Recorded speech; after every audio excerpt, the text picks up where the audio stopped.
vlog, bertemu lagi di sini channel saya Piandiato Perdita Prajato, pelasang manggil gua apa? Dan kali ini bersama kita akan kembali di salah satu segmen favorit kalian, yaitu adalah Argumentete atau Argumenter yang singkat Alpi Geral mencari thread Twitter. Argumentete. Lah iya, tadi kata gue itu. Bingung kan lu, kok bener? Kok bener anjing? Yang bener-bener aja lah. Capek ya? Soalnya kita habis nonton film nggak jelas ya? Belum nemu. Ya Allah, dadakan sih. CBKB. Langsung, CBKB apa? Mencari thread Twitter, baru kemudian kita berdiskusi. Twitternya mana ya? Twitternya kita masukin di B-nya, mencari thread Twitter. B-nya itu apa? Cari. Thread Twitter. B-nya? Twitter. Twitter ketipu. Twitter ketipu. Harusnya T jadi B. Enggak, ketipu di belakang Twitter. Gitu. Yang terbaru ini sih lagi rame. Ini sih kemarin ada yang langsung liburan, Col. Ada salah satu selebgram makan di Trans Studio Mall rame. Trans Studio Mall libur. Lagi gak ngomongin mall. Dan juga rumah nenekku kalau lebaran. Rame banget rumah nenek gue anjir. Lu pernah gak kalau pas lagi lebaran, ya kan? Terus ngumpul-ngumpul kan. Terus datang semua tuh keluarga lu yang jauh-jauh Oh banget. iya pernah. Sampai ada satu keluarga lu, ternyata lu punya keluarga tuh cakep banget. Sampai kayak kalau lu nggak tahu dia keluarga lu udah lu pacarin kayaknya. Lu pernah nggak kayak gitu? Pernah. Tapi lu nggak tahu kalau nggak pas lebaran itu. Pernah. Iya kan, siapa namanya? Lu pernah? Feby, itu si Feby. Pramugari batik. Dulu itu saudara lu? Iya. Nah, ini kembali lagi ke yang ini udah deh. Kembali ke nenek gue. Bukan goblok, ini kembali ke ini pembahasan. Nggak mau bahas-bahas nenek gue sekarang. Bukan nggak mau, nggak penting anjir. Ini ada yang lagi rame-rame kemarin. Apa kemarin? Selebgram. Selebgram siapa? Ada yang mana? Temen lu. Temen gue siapa? Gak usah sosok ini dulu, meriah dulu. Ya udah. Dia makan di bakso Afung pakai kerupuk babi. Boleh nggak usah dibahas yang ini nggak? Kenapa emang? Lumayan kenal ini. Enggak, lumayan kenal bro. Gua nggak ngajak lu untuk julid, tapi kayak membahas yang lagi rame aja. Kita bahas aja. Sampai efeknya, kita bahas efeknya aja. Efeknya. Kita bahas. Gue profesional. Ketika lagi di konten, ketika ngentot. Nggak ada. Oke, kenapa Kak Jovi kan? Iya, jadi dia makan bakso Afung pakai kerupuk babi. Nah setelah itu, lo bakso Afung nggak ada babinya? Ada sertifikat halalnya bakso Afung itu. Lah tapi kan namanya Afung, Chinese. Ya Afungnya itu kan juga dia pengen memperluas. Gue Aming. Nama Chinese gue Aming. Bukan tadi Tansen Ming. Kalau nama Chinese itu di belakangnya ditambahin A. Misalnya Ming, Aming. Lah gue Alpi. Alpi. Tansen Pi berarti gue. Tansen Alpi. Ini kan Afung, berarti namanya Fung. Nah, Fung kan bahasa Hokkien itu. Oh iya, artinya apa? Babi. Sumpah. Lah tapi kok dia bisa sertifikat halal? Babi vegan, Pi. Itu kan rame tuh di sosial media. Sempet dihujat lah, tapi nggak lama si Jovinya dengan gentle dia minta maaf. That's why I love Jovi yang diguna, bro. That's why I love Kak Jovi. Ini karena lu kenal? Enggak juga. Menjilat. Karena emang ya? dari dulu dia tuh emang orangnya tuh se-gentle itu. Karena yang ngajarin gue soal sosial media Kak Jovi anjir. Oh iya keren sih. Kalau nggak karena ketemu Kak Jovi, gue bakalan harga gue bakalan masih fotonya 1 juta doang. Setelah ketemu Kak Jovi bilang gini. 1.100.000 sekarang. Nambah cepet dong. Enggak 100 dong, 150 Ketemu di Surabaya kan. Waktu itu harga gue, lu bayangin, foto gue masih 1 juta. Foto gue masih 1 juta, video gue masih 3 juta harganya. Terus ngobrol-ngobrol lah sama Jovi. Terus gue dibilang gini. Ya ampun, Gerald. Kalau aku jadi kamu ya, aku udah bisa beli apartemen gitu, kata Kak Jovi. Sini, aku buatin harganya. Akhirnya sama Kak Jovi dibuatin, dikasih tahu red cardnya segini. Kalau followers kamu segini, red cardnya segini, diajarin. Puji Tuhan sampai sekarang belum kebeli apartemen. Mobil aja belum lunas. Puji Tuhan sampai sekarang belum kebeli apartemen. Ternyata pendapat Jovi Agdiguna tidak semuanya benar. Buktinya belum kebeli apartemen. Tapi at least gue udah keliling-keliling Korea. Nggak ada urusannya. Ada, karena fokus gue lebih ke traveling dulu sekarang. Kalau mau beli apartemen juga bisa nanti. Ko Jovi terbaik, tapi emang gentle banget sih gue akuin. Kayak. Nah dia abis itu nggak lama dia minta maaf. Nah setelah minta maaf itu terus permintaan maafnya pun nggak bahasanya bagus. Permintaan maafnya pun nggak pakai tidak self defense ya. Iya nggak self defense, kayak ya udah beneran gue salah, gue minta maaf. Dan juga ada actionnya, tanggung jawabnya. Actionnya adalah semua peralatan makan di Afung dihancurkan. Nah tapi itu gue bingung tuh, itu tanggung jawabnya Afung apa si Jovi? Jovinya? Jovi. Nah, gantiin juga si Jovinya. Jovinya gantiin bakso-baksonya. Enggak kan Afungnya. di situ yang dihancurin kan piringnya bukan baksonya di Afung itu. Baksonya lah. Orang kan kuahnya dicampur bakso, kelupuk babinya kan dicampur di kuah. Lah, ya tapi kan kuahnya kan itu habis sama dia. Misalnya kuahnya kecampur, kelempar gitu kecampur, ya kan? Lu diam dulu.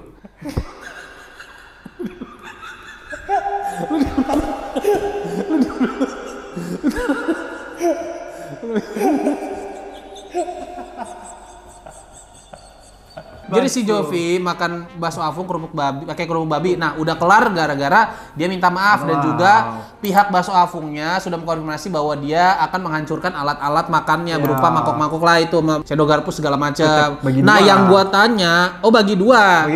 Sama si Jovi. Jovi mangkoknya, Afung baksonya, kuahnya. Kan baksonya emang nggak yang apa-apa. dimakan Jovi doang yang bermasalah. Betul. Itu betul di situ. Iya, salahnya di mana? Salahnya lu berpikirnya baksonya itu kayak nggak diganti. Padahal kerupuk babi ini kita masalah gawat ini, Pi. Enggak kan baksonya habis dimakan sama Jovi nggak dicemplungin lagi ke panci, enggak. Gue ngomongin kalau terlempar. Terlempar kemana? Masalahnya itu. Ke kolam kuah itu loh. Ke kuali. Nggak mungkin lah orang dilempar ke wastafel. Pasti ada restoran bakso yang pembelinya habis makan bakso, kuahnya nggak habis nih. Aku campur lagi ke kuali buat customer selanjutnya. Nggak ada.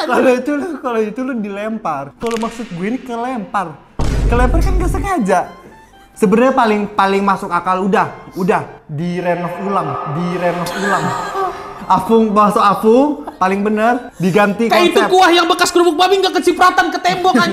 Orang nggak ada yang makan tembok juga coy. Diganti konsep udah rebranding. Semua Afung di Indonesia di branding. Nggak sampai segitunya juga. Bakso Afung, kue teo Afung, es teler Afung. Nggak ada es teler. Nasi kuning Afung, ganti semua di branding. Nggak ada, nggak sampai segitunya juga. Semua Afung di Indonesia jadilah Afing. Tapi kita di sini lebih mau ngomongin soal sifatnya Jovi ya, yang gentle menurut gue. Yang salah ngaku salah, bukannya klarifikasi mulu. Betul. Klarifikasi lagi. Ada tuh yang YouTuber viral, karyawan viral, klarifikasi. Kalau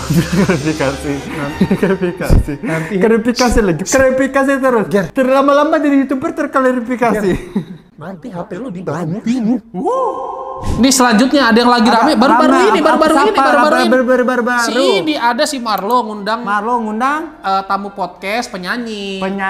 Nih, ini rame nih sampai 8 juta yang ngelihat. Iya, kata netizen dia berlaku kurang ini sih etis. Berlaku kurang etis dan attitude-nya 0 katanya. Oke, karena tidak merespek host wawancara yaitu si Marlo itu. Kayaknya udah pada nonton lah di Instagram. Kayaknya udah pada nonton ya, kalau nggak tahu nanti linknya cuplikannya minta aja sama orang linknya dah. Ntar lu cari sendiri ya. Enggak, kalau enggak gini yang penasaran sama videonya. Nah, ini gua penasaran juga nih, ini solusinya bener apa kagak nih, tolol. Kalian bisa WhatsApp ke 0878. Goblok!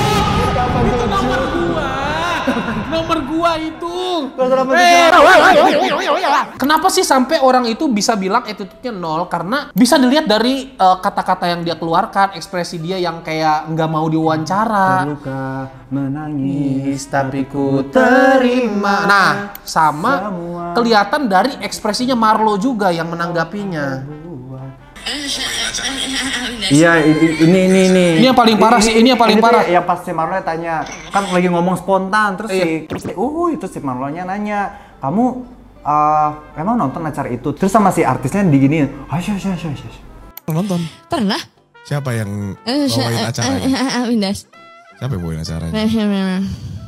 Padahal gue biasa kayak gitu nggak ada marah ke gue ya. Enggak, Ger, beda kalau dia kan. Kalau di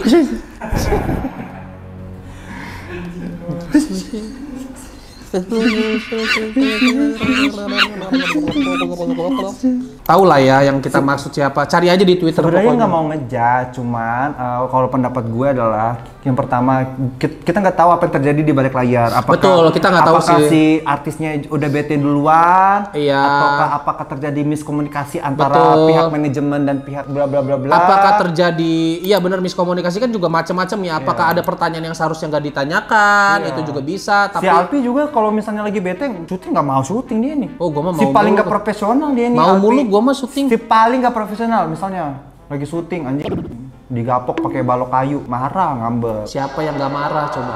Balok kayu loh ini, gua ngomong besi, cuma balok kayu coy. Cuma balok kayu cuma. Bukan, kita lagi nggak ngomongin besi, kita lagi nggak ngomongin paku, enggak. Ya emang gak ada yang ngomongin paku sama besi. Emang balok kayu ini. Iya balok kayu kan.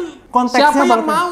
Lu lagi syuting digaplok balok kayu siapa? Syuting seminggu, dikasih makan cuma 2 hari, ngambek. Pengennya Ya toh. pengennya makan full, pengennya full, semuanya pengen kayak diva, artis. Goblok. Pengennya dapat nasi kotak terus, pengennya dikasih makan ayam lu. Sebagai entertainer itu ya, kita tuh ya udah harus dituntut seperti itu. Mau kitanya bete, mau kitanya sedih, mau kitanya gundah, mau kitanya Begitu kamera. mau kitanya lagi ketika kamera nyala, kita tuh udah milik publik, kita tuh udah bukan milik diri Nah, kita sendiri. persona ngeselin boleh, tapi yang ngeselin yang gimana dulu? Betul, semua itu ada boundariesnya. Iya, ada beda kayak batasannya. coba kalau kita lihat yang persona ngeselin di itu Indra Frimawan misalnya. Ya. Nah, itu kan ngeselin, tapi orang nggak bakal Lebih ke Iya, itu lebih dia- ke tahu boundariesnya, tahu garisnya, Ada tahu, saatnya, tahu batasannya, iya. kayak gitu sih. Nah, kalau ini ngeselinnya ya lebih ke annoying aja sih menurut Annoying-nya gua. annoying banget loh, sampai kayak nggak ada attitude-nya.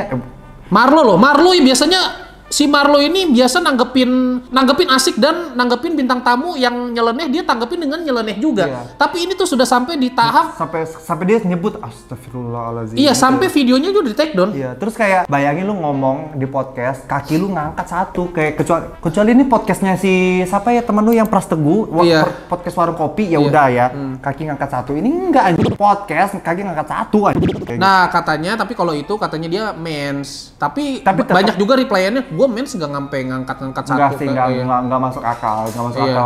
Tetap ya, misalnya mau lu mens, mau lu apa. Kalau enggak, at least lu bilang, maaf ya Kak, aku lagi dapat, boleh nggak aku ngangkat kaki? Kan Nah, bisa kayak gitu. iya. Bisa kayak kasih tahu kan. Itu namanya manners, basic manners gitu, Iya. kayak gitu. Terus juga yang gue sayangkan adalah Beda sama nyeleneh ketika kayak bintang tamunya misalnya si Ziva sama si Tiara Andini waktu itu ada bintang tamunya juga. Itu lucu. Nah, kalau yang ini sih gue ngelihatnya lebih kayak mengganggu ya. sebenarnya ya solusinya cuma satu, coba ngundangnya kita. Iya. Iya kan? Pasti viewernya dikit. Ya dari segi itunya annoying, tapi kadang-kadang ya reaksi netizennya juga menurut gua kadang-kadang agak keterlaluan ya. Tapi menurut gue ya, kenapa netizen bisa bereaksi, karena sebenarnya podcast ini tuh podcast yang normal aja kalau gue lihat kok. Iya. dari yang pertanyaannya juga Iya. nggak ofensif aja. Betul. Kayak ditanya soal spontan kok dia jawabnya gitu-gitu. Iya. Berarti itu emang dari pihak sononya tuh emang mannernya nggak ada gitu. Even ya kalau coba nonton ini talk show ada cuplikannya Sandi Aulia di BT-in sama Sule. Yang kayak Sandi Aulia di wawancara tadinya sama Sule. Kalau nggak salah lagi ngomongin soal anak, karena Sandi Aulia nggak punya anak. Iya. Terus si Sandi Aulia ngebecandain Sule soal cerainya Sule waktu Iya, itu. iya. Sulenya bete banget. Tapi si Sandi Aulianya ini bukannya jadi bete juga, dia tetap profesional anjing. Iya, Ya iya. itu berarti manners namanya. Iya. Tapi kan pada akhirnya Kang Sulenya minta maaf juga ke Sandi Aulia gitu. It's all about manners gitu. Jadi makanya pintar saja nggak cukup, bakat saja nggak cukup. Di dunia ini butuh yang namanya manners. Atau Sebenarnya boleh kayak si mbak penyanyi ini boleh sengeselin itu sama Marlo, sebertingkah se-annoying itu sama Marlo. Konteksnya adalah keadaannya adalah kalau dia sudah akrab banget sama iya. Marlo dan tidak ada boundaries lagi. Nah, kayak gini lah. Satu lagi yang mau gua angkat adalah yang mau gua omongin, kadang-kadang reaksi netizen juga menurut gua terlalu ngurusin amat, kayak contohnya, dan juga terlalu melenceng out of context. Lagi bahas kelakuan dia di podcast itu tapi ngebahas-bahas lagi yang udah lalu, kayak misalnya dibahas-bahas lagi dulu ada dia nyanyi live Fales, itu dibahas-bahas lagi. Menurut gua nggak perlu sih. Nggak masuk konteks. Nggak masuk konteks, menurut gua nggak perlu sih. Kecuali dia di podcast itu dia nyanyi dan fales tuh nah, baru. itu baru. bisa. Tapi masalahnya di situ kan enggak. Ada apa Tapi selanjutnya ini ada selebgram cewek cewek. menikah. Nah, dengan si suaminya. Nah, ternyata suaminya itu pas nikah kan bawa saksi nikahannya itu temennya cowok juga. Oke. Ternyata tidak lama pernikahan yang berselang, si suaminya itu plot twist. Si suaminya itu menjalin hubungan terlarang dengan si Hah? temennya itu. suaminya main tai. Ya udah pokoknya intinya di chat HP-nya suaminya ya. Iya, sampai masuk podcastnya Om Deddy loh. Kita rangkum lah. Iya. Intinya di HP-nya suaminya itu ada chatnya si cowoknya sama temennya ya. Si ibunya ngediscovernya gitu kan.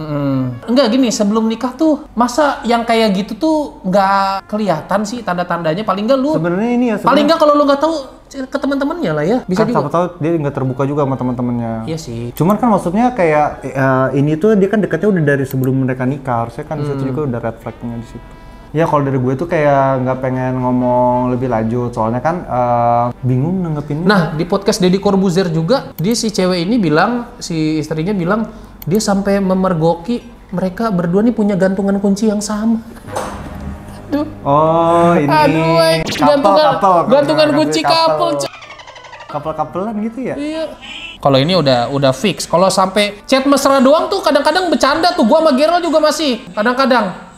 Kok gue jadi bongkar? Karena gue istri kedua loh. Iya, kok jadi bongkar ya. Tapi kalau ini sampai check-in tuh menurut gua agak Kita juga check-in berdua di Solo. jangan dibongkar juga. Ah, itu kan kerjaan. Ada juga yang bukan kerjaan bang. Jangan dibongkar kan.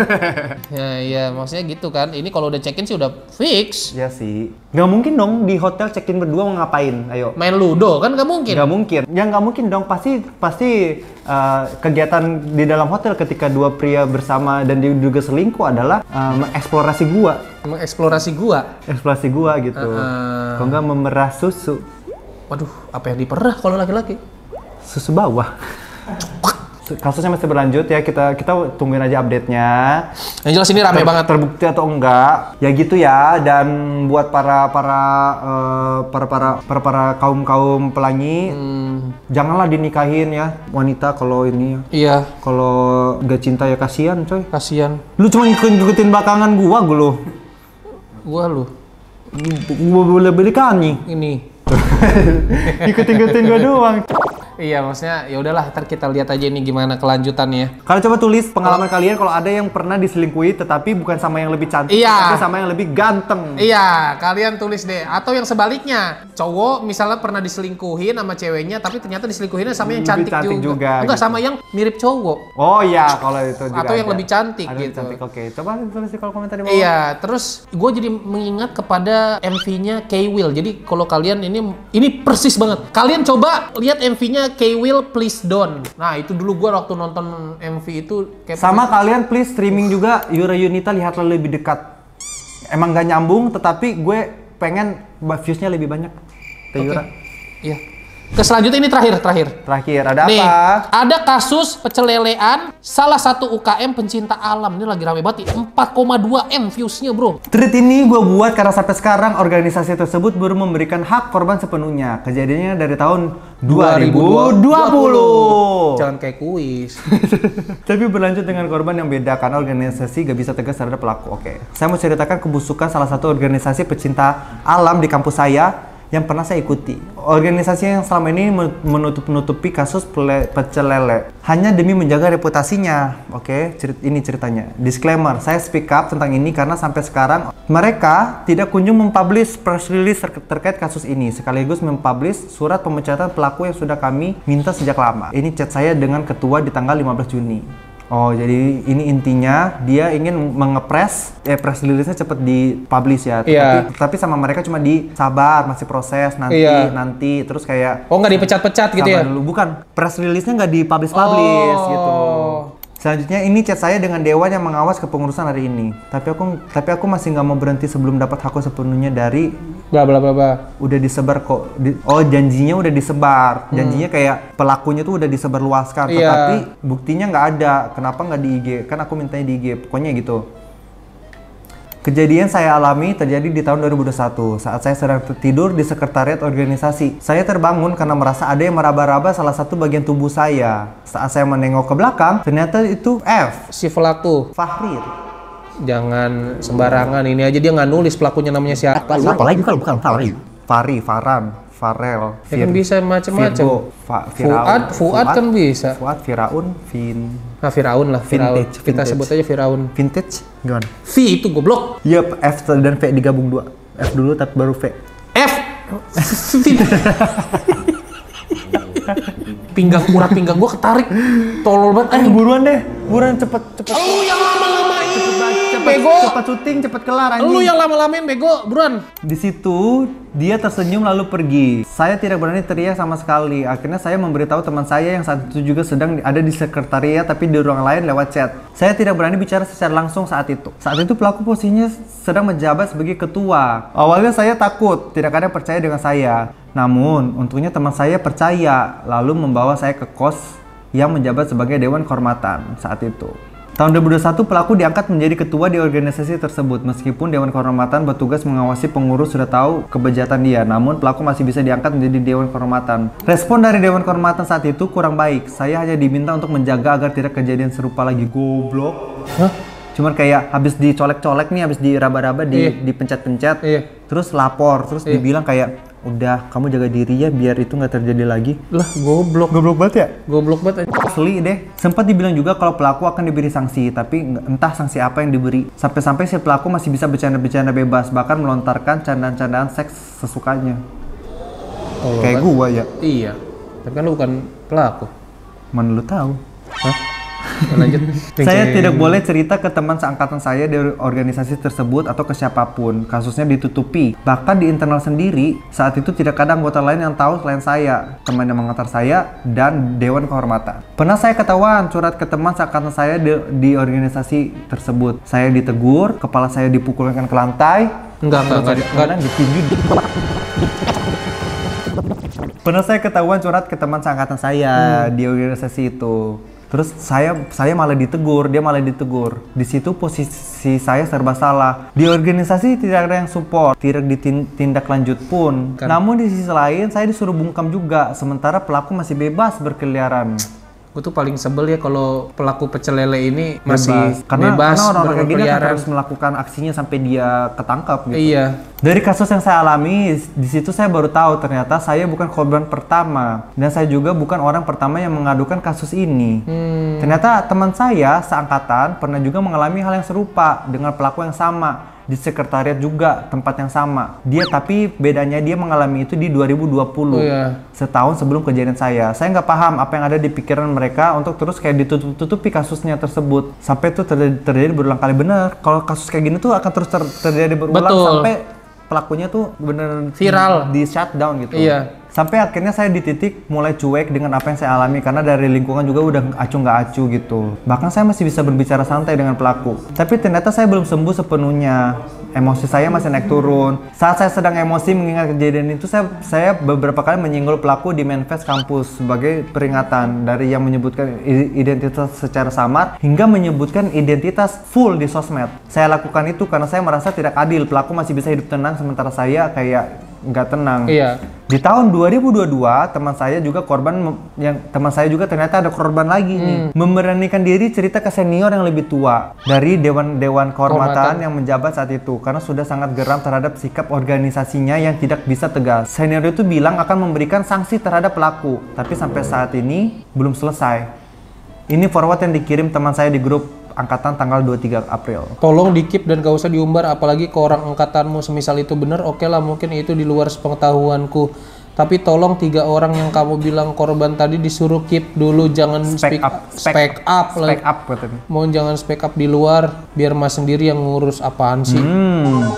Disuruh diam. Ngurus apa lu? Tahun 2022 pelaku sudah tidak menjabat sebagai ketua, jabatannya sudah berganti menjadi Dewan Kehormatan. Iya paham, yang penting jangan sampai keluar. Intinya disuruh diam, sudah jelas salah. Tapi ingat, aku nggak terima ke siapa aja kalau nama titik-titik jadi taruhannya. Pokoknya intinya dibungkam ya. Iya. Padahal kalau mereka nggak mau memecat pelaku saat itu, dia masih menjabat sebagai ketua untuk menjaga reputasi. Mereka bisa memecat pelaku saat masa jabatannya sudah berakhir tapi malah diangkat jadi Dewan Kehormatan. Iya. Kalian para senior gak usah mikir gak tau diri, udah ditemenin lapor ke kampus atau semacamnya. Itu emang udah kewajiban kalian, organisasinya harusnya sudah dilakukan sejak kasus korban pertama di tahun 2022. Betul. Setelah pelaku dilaporkan ke senior, beberapa bulan kemudian dia disidang, dipecat secara tidak hormat. Tapi meskipun sudah dipecat, nama pelaku masih dilindungi oleh para senior. Pemecatannya tidak diumumkan di anggota internal, hanya beberapa orang saja yang tahu. Saat ada anggota atau alumni yang menanyakan kehadiran pelaku, selalu dijawab kayak lagi sakit. Memang benar, ortunya pelaku sedang sakit saat itu, tapi itu bukan alasan utama dia, bahkan tidak pernah hadir di organisasi. Intinya kayak udah dipecat pun dia masih kayak dilindungi itu sama teman-temannya. Iya. Karena mungkin dia punya banyak teman aja ini. Pernyataan saksi di situ ada beberapa typo, yang benar Fai bukan Via. Ya, kalian baca aja sendiri di sini, nanti ada screenshotannya. Itu ada pernyataan saksi. Ini ada ting. Nah, ada beberapa ini tuh ada ya. pernyataan pelaku.